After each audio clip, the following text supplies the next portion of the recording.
ever since when I was a little kid, when I almost drowned in a swimming pool. So a couple friends and I, we went to a swimming park. I remember going down this huge slide, and it launched me into the deep end of the pool. Next thing I know, my feet couldn't touch the ground. I started panicking. It wasn't until a minute later till my friends realized I wasn't kidding, until they dragged me out of the pool. So I've been wanting to learn how to swim since then.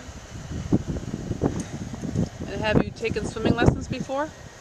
Yes, I've taken several swimming lessons, and they haven't really worked out as much as I wanted to. So I remember my brother signing me up for swimming lessons when I was a teenager.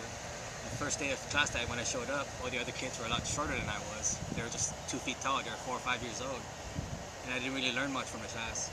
And a couple years later, I got taught by another friend of mine who used to swim in the Junior Olympics, qualified for the Sydney Olympics.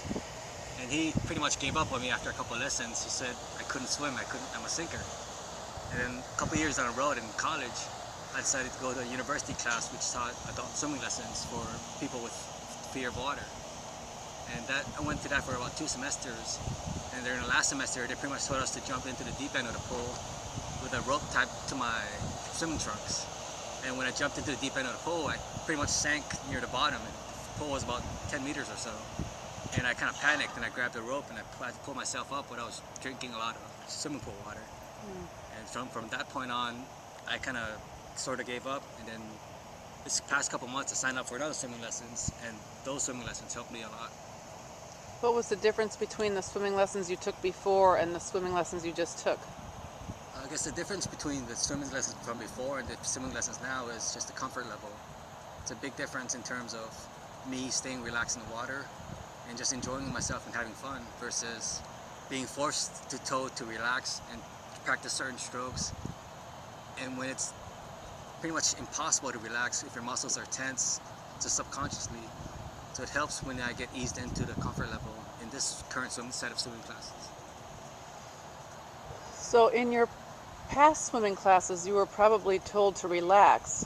What was the difference between being told to relax there and how you were actually able to relax this time? Well, it's kind of difficult to be told to relax on command, especially if you have a natural fear of water. It's almost impossible.